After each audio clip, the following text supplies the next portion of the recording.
Como a gente possa entrar agora aqui, terminando já o programa, alguns exemplos para que de repente voltar, já tivemos aqui, falamos da dengue, já falamos de postos de saúde, de educação, mas exemplos que quem está em casa possa agora realmente ter muito claro o que é uma política pública. O professor de repente aqui sugeriu falar um pouco sobre a gestão de recursos hídricos como um exemplo de política pública.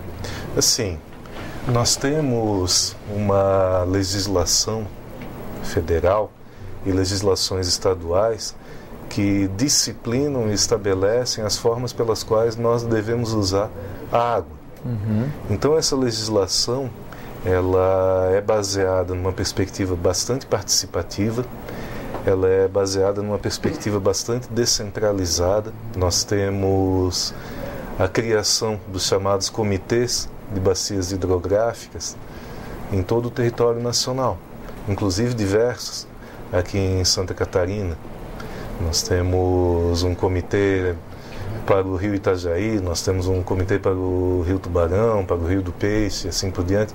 Nós temos, então, esses comitês como órgãos da população, do poder público, as prefeituras, a Assembleia Legislativa, são os órgãos como a CASAM e os serviços municipais de água são chamados a participar, que devem pensar, deliberar e decidir de que maneira os recursos hídricos de uma região, de que maneira a água de uma região deverá ser usada, de que maneira ela deverá ser conservada, se vai haver uma cobrança pelo uso dessa água, se nós podemos usar essa água, por exemplo, para fins industriais, se ela só pode ser reservada, se um determinado rio, um determinado curso d'água só pode ser reservado para uso de lazer e esporte, como o rafting, por exemplo. Então, nós temos uma política definida por uma legislação, como eu falei, federal e em nível estadual, que estabelece os parâmetros pelos quais nós vamos garantir para o futuro um abastecimento de água pura e de boa qualidade para as necessidades da população. Esse é um exemplo de uma política pública que ela nem pode ter um prazo determinado, né? Ela é permanente, participativa por essência. O exemplo que tu dás, a comunidade deve se envolver para resultados constantes de uma análise constante, né? Sem dúvida. Os comitês de bacia, eles se envolvem em atividades de monitoramento das políticas, se envolvem em atividades educacionais, informando as pessoas, demonstrando, por exemplo, a importância ao pequeno agricultor. Olha, esta área aqui, à beira do rio, mantenha a vegetação como ela está, porque se você desmatar, você terá problemas bastante sérios. Uma enxurrada poderá destruir a sua propriedade inteira. Então, os comitês, eles realizam efetivamente essa atividade de acompanhar constantemente, de verificar, por exemplo, se os parâmetros de qualidade de água estão sendo obedecidos. Numa região industrial, são estabelecidos parâmetros. Você pode ter uma contaminação máxima de determinado elemento químico na água.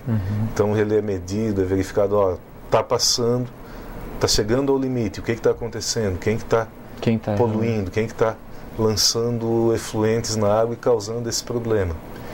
Professor Leonardo, reforma administrativa ela é uma política pública, como falávamos, simpática à sociedade, ou ela é um desafio grande para um político que quer mudar o seu jeito de gerir as políticas públicas, as demais políticas públicas? Todas as políticas públicas elas têm grupos que são a favor e grupos que são contra, na verdade. Então, o político ele tem que ter essa habilidade de entender até que ponto que ele deve espremer sem perder, vamos dizer assim, uma sustentabilidade política.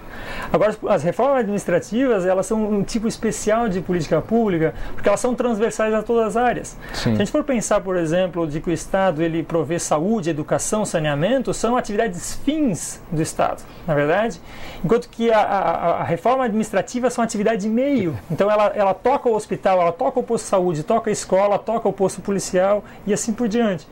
Então a reforma administrativa ela é muito importante. Hoje em dia a população ela vem reconhecendo de que a modernização administrativa é necessária, né? Cada vez mais vê políticos que percebem essa área de política pública como uma área, inclusive eleitoralmente atrativa. Né? O nosso ex-governador, Luiz Henrique, qual era a grande bandeira dele? Era a descentralização administrativa, é uma política de gestão pública, ou seja, uma reforma administrativa. Né? Você vê, por exemplo, outros governantes em Pernambuco, Minas Gerais e até no governo federal, vê políticos levando adiante reforma administrativa. O que são essas reformas? É desburocratização da máquina administrativa, melhora da gestão de recursos humanos, de pessoas dentro das prefeituras, dentro do governo do Estado, do governo federal, é questão da agilização de compras e licitações de serviços, é questão de governo eletrônico, enfim, todas aquelas atividades que levam um posto de saúde ou uma escola, um posto policial a levar o serviço até a população.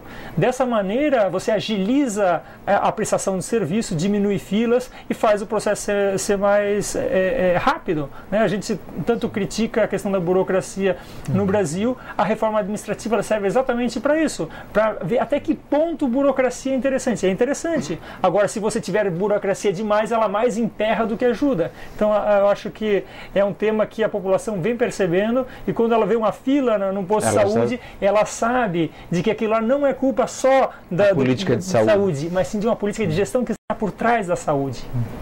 Bom, chegamos ao fim do nosso programa. Quero agradecer então ao professor Leonardo Sec. Obrigado, professor. Obrigado.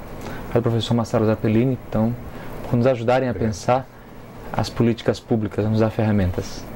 Obrigado, Cauê. Obrigado. Esse foi o programa de hoje com o tema Políticas Públicas, em que aprendemos em que elas são ações que nos levam a pensar a nossa sociedade, a responder às nossas demandas, mas, ou seja, o fim, para que ele seja eficaz, precisa necessariamente da nossa participação.